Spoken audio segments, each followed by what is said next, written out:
Hey guys, it's Kristen and Jessica again. We are going to do a little tutorial for you guys on soap making, how we make our soaps and all of that. It's a very easy method. There are some other methods on YouTube where you make the whole soap base yourself, or you can just do what we do and go to your local craft store and just buy the soap base already made. The other way is a little bit sketchy to us. We haven't really tried it yet. We might end up trying it at some point, but it involves using lye. So we're kind of iffy on that one, so we're just going to show you guys an easy melt and pour method. If you guys haven't seen our other soaps, this is what they turn out to be when we're all done and packaged. So this is just going to be a quick little tutorial. We do have our water on a burner with a double boiler method. Our water is already boiling, so this shouldn't take long to melt at all. So we're just going to do a cocoa butter, and this is what the package looks like. We got this one actually from Hobby Lobby for $9.99, which is a great deal because we can split this into two separate batches. So it's definitely worth it. And then you'll need some kind of essential oil. We're gonna do a peppermint for the holidays. And always read on the back if you can use it in soaps or body products, because some of these oils you cannot use on your skin. We also like to do a little add-in with every one of our soaps. So we're gonna use some peppermint leaves in there. So if you do rose, you could do rose petals, which we've done. Lavender, you can also put in little lavender. You need to also make sure that these are soap grade, cosmetic safe, basically. We also got those at Hobby Lobby, but Michael's has a pretty good selection too. Like she said, you can get all different types of flowers, different scents, but just make sure that you're actually getting cosmetic grade and that you're not just buying any essential oils like in the air freshener aisle, because it's not necessarily safe for skin. So if you guys are going to do these to sell these especially, you want to make sure that you are having everything cosmetic safe, because some people can break out from it. But I would recommend going to Hobby Lobby for any of your add-ins. You get a lot in these little bags compared to the ones at Michael's, and this was only $3.99 for this big bag. And you'll see we don't really use a lot of this. It's kind of just a little add-in to make it a little bit prettier. You will need some kind of mold. These we also got at Michael's, and we use this for all of our extra, because we will get about this whole tray, so 4 of these, and about half of this tray on just 1/2 of this. So only this half would fill that entire thing. So actually it's not very expensive to make soap. It's actually really inexpensive.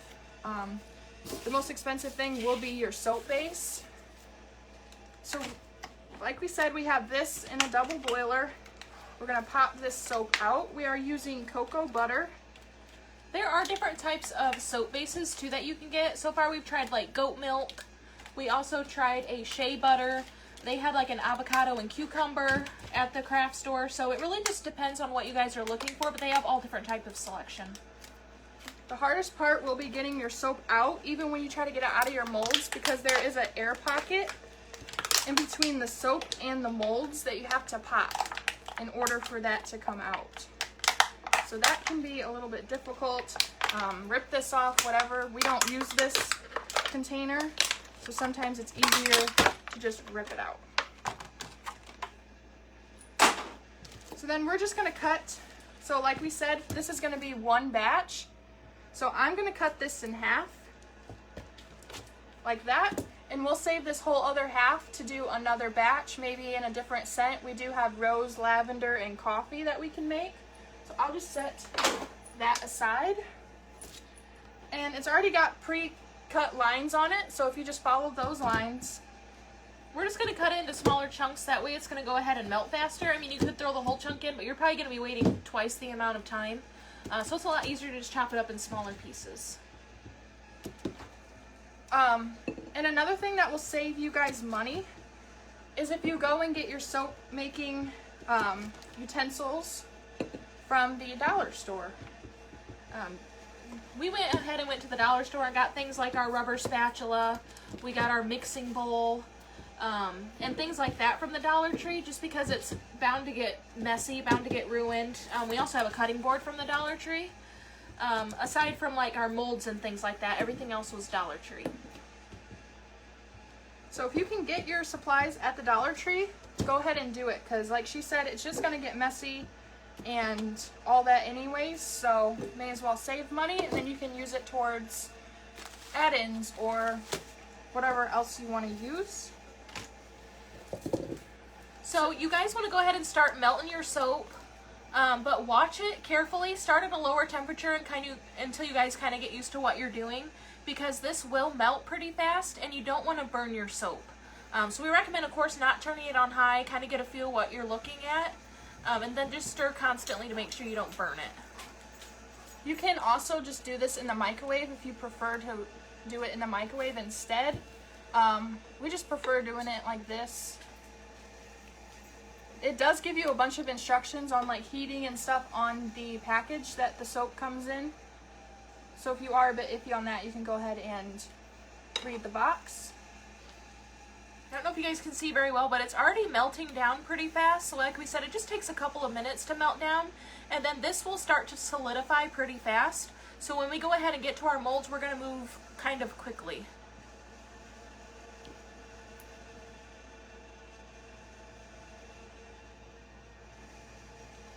So this is the cocoa butter.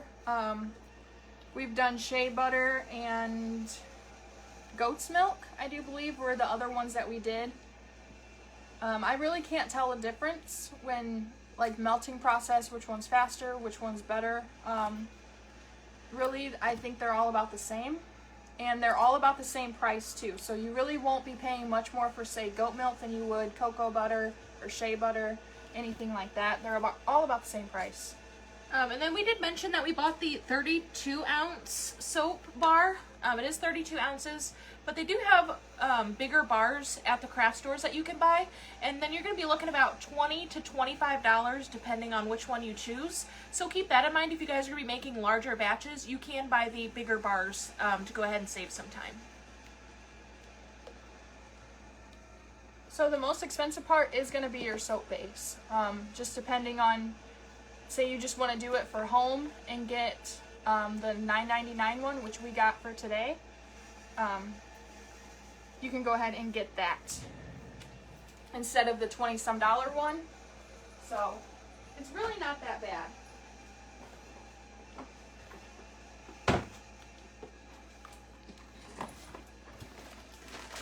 We are getting pretty far here. We are going to melt it until there are no chunks left, but we're looking pretty good so far. So then, since we're doing peppermint, we don't have a lot of colors. We have a lilac, a seafoam, and a peach. So you can actually mix these if you want. They're not very bright colors. If you can tell from our lavender one that we did, it is just a very light, subtle color. So they're not going to be very bright, because you don't want to add a lot of color to this, because then it's just going to be really, really watery, and your soap is going to take forever to set if it ever does. So just be very careful with your color. Just remember, it's not going to be a very bright, vibrant color. I also wanted to mention that for your soap base, of course, these are going to dry a more solid color, but at the craft stores, they also have like a clear soap base. So if you guys are looking to do your clears, you can go ahead and get that soap base too. We just went ahead and worked with the white one, so it is going to look a little more solid when we're done.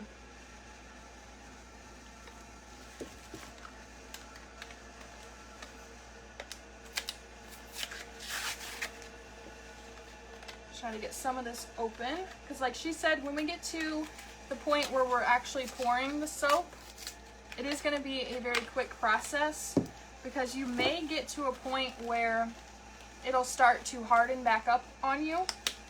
If that happens, just go ahead and pop it in the microwave for about 30 seconds. That might even be too long. Or to get your little extras out of your bowl, because we don't really like to waste anything. So we just make sure that all of it gets poured into a mold, or a majority of it at least. So while that's melting, I'm going to take some of our peppermint leaves that we got. Remember, these are just little add-ins. These are not necessary. It just gives it a little something, such as like the lavender ones. They got the little dashes in there that are a bit darker, or our coffee ones. All that little brown area is actual coffee.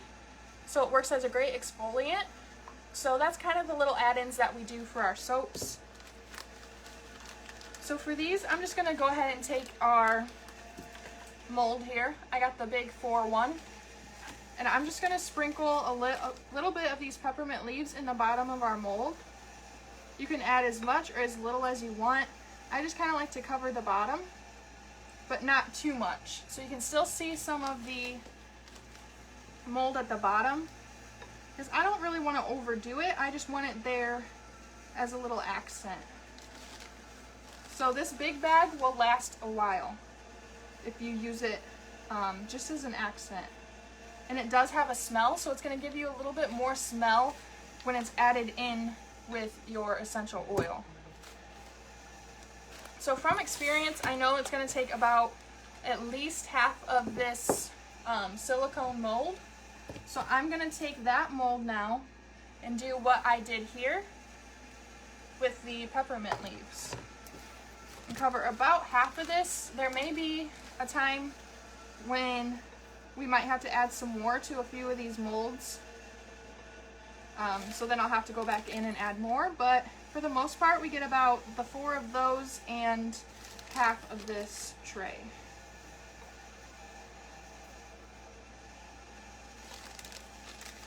Alright, it looks like we're nearing the end of melting this.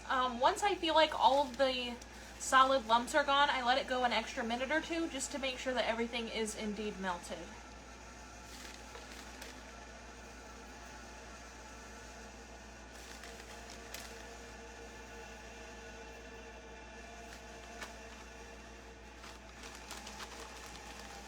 Alright, so now that all of this is melted, we're just going to go ahead and transfer this to our mixing bowl that actually has a pouring spout on it. It's going to make it a lot easier to transfer all of this into our molds.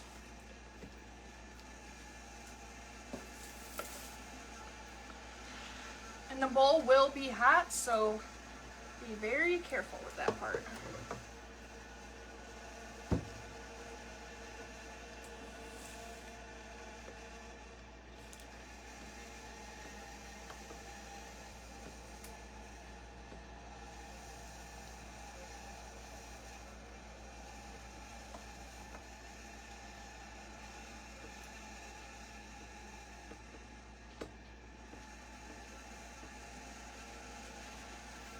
Okay,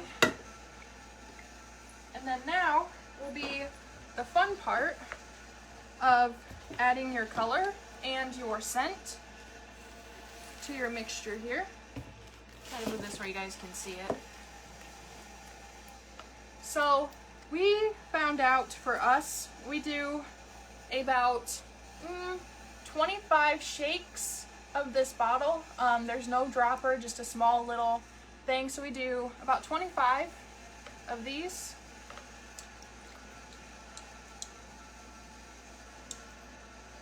This one actually comes out a lot faster than our other kinds, so I'm just going to kind of eyeball this. And this is peppermint, so it's going to have a lot stronger. So these ones, if you guys want to see what we do the 25 shakes of, this one has a big pour. This one you get from Hobby Lobby. This one, if you buy this brand, it will take about, sorry, the light is really bright, about 25 shakes of this one, but this one, just kind of eyeball it. I used not even half of the bottle, so there's a difference in those two oils. First time actually using this one, Crafty Bubbles, so we've used it for our candles, I think, before, but you want to mix these two? Sure. So we're going to mix, since we don't, it's peppermint, we really don't have red. We're going to mix a peach and a seafoam color. Now, we only do 10 drops of color, so I'll probably only do 5 of the peach and 5 of the seafoam.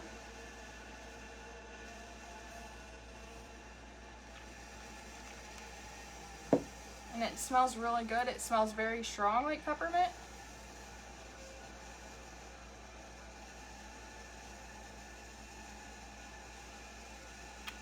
Okay. So just mix that until your color is completely mixed in.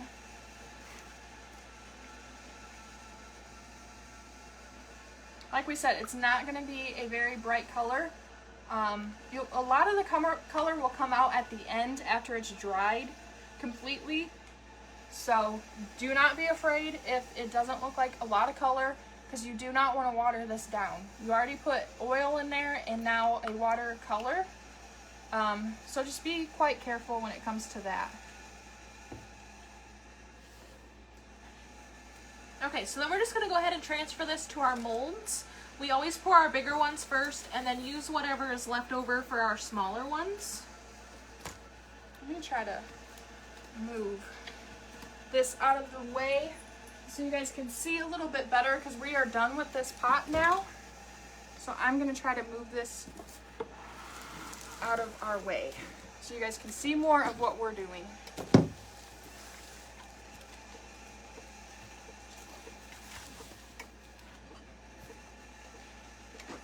And then we fill closer to the rim, but not all the way up. Because you do want a little bit of space, like I said, for those air pockets that are going to form inside of the soap that are already happening in this back one. There's a lot of bubbles, which is not a bad thing at all. You'd rather have your bubbles come to the surface than to stay at the bottom.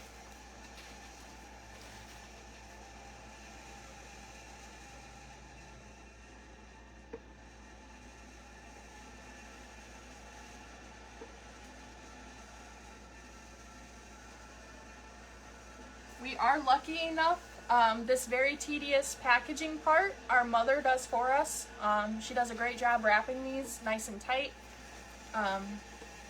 You guys can package these any way you want. We have ours covered in plastic wrap, and then we make this little band ourselves. So sorry, Mom, you're going to have more soap to package. So then, like I said, there is extra, so I'm going to go back in. You don't always get extra. Sometimes it just happens that way, because of course you can't fill them all perfectly. So then we just kind of eyeball it with some little extra peppermint in the bottom, and then just keep going, because you don't want to fill these extra molds until you know you're for sure going to use them, because otherwise then you're just wasting. So there's probably enough for one, maybe. I think I might just go back and kind of touch these ones up. But then don't be afraid if you guys have a little bit left to go ahead and fill a separate one. We like to use them as testers just to kind of see how our product is doing, if we like it, to make sure that we added enough scent or color or what it might be. But testers are always a great thing, because you can use those and make sure you have the product perfectly. And I do see that Mom and Dad just jumped on here, so here's more soap for you guys to package. We were just talking about that. So then another part, I would say that we allow these to dry for at least about 30 minutes. If you guys don't let them dry fast enough or for long enough, they're gonna really bend up and get kind of rubbery when you try to take them out of the mold, so it's not gonna hold its shape. So we say let it dry about a half an hour or so before you try to remove them, especially from this harder plastic mold. And if they are not completely set, you can go ahead and throw them into the freezer for just maybe about 5 minutes. That'll make them harden a lot faster, but you don't want to rush the process. Make sure that they're kind of cool. Instead of burning hot like now, I would not take them and put them in the freezer. Maybe in about 20 to 30 minutes, I would put them in the freezer. So now we are taking hand sanitizer, and we are going to, it's actually just rubbing alcohol is all that's in there. It could be any percentage that you want. I did read that sometimes the 90 is better, but 70% is also adequate. Now don't be afraid. You're probably wondering why, because alcohol has a very strong smell to it, and you think that it's going to smell like alcohol instead of the peppermint. That's not the case. The alcohol will actually absorb. It just helps to reduce soda ash. If you don't know what soda ash is, it's kind of like the crusty, really dried out parts on the top of the soap. You get a whole layer of that really ugly, crusty stuff. So this kind of just, alcohol just prevents that. And I think it actually kind of helps them firm up better, in my opinion, because we did forget to spray them one time and they did not firm up as good as I thought they did with the alcohol. So there's definitely multiple benefits of using the alcohol at the end. So that's basically our whole process. We just go ahead and let them dry, pop them out of the molds, and then go ahead and get them packaged. And then they look like this when we're done. So, and we have tested these. Love all of them. I think this peppermint actually sitting here, I can smell it from here, might be my new favorite. Also to mention on our labeling, we do go ahead and list some ingredients that might cause allergic reactions or might be irritating to some people, just because a lot of people could be sensitive to different things. So we go ahead and list any of the items that we think may cause a reaction or irritation in case somebody has an allergy. So if you are going to sell these, that is a great selling point for some people, to know what is exactly in it. You may be like, don't put all your ingredients on the back because then people can steal your recipe and make it and blah blah blah. We only put the things that are maybe highly allergic items, such as if you have a nut in it or a flour or glycerin. I know some people might be allergic to glycerin, things like that. So we just go ahead and list those things. Everything else, we go ahead and read our package first of our soap base just to make sure nothing else sticks out that may cause an allergy. But keep that in mind if you guys are looking to sell any of these. Just be thoughtful of other people and list that. It's always a good thing to do. Yep, so it doesn't have to be this really long list that's longer than the soap. All you gotta do is just name those few things, and I feel like that's a great selling point to know if someone will react to it. So that is a very easy, quick soap making tutorial. Like I said, you can go ahead and make your whole entire soap base from scratch if you want to use the lye and all that comes into it. If we ever get into doing that, we will go ahead and do a tutorial, because the lye can be a bit scary if you don't use it properly. So we may look into that and get one out there for you guys. If there's any other kind of beauty products, such as bath scrubs, bath bombs, we could do a tutorial on if you guys are interested in that. There are some helpful tips that we've learned along the way of making those. So just let us know if you guys want to see anything like that, and we're happy to do it. Or body butters, body creams, stuff like that. We definitely want to go ahead and get out there. But our soaps are up for sale. So if you guys are interested in our soaps, they are posted, and the peppermint ones will be posted soon. And thanks for watching, and more tutorials will be coming your guys' way.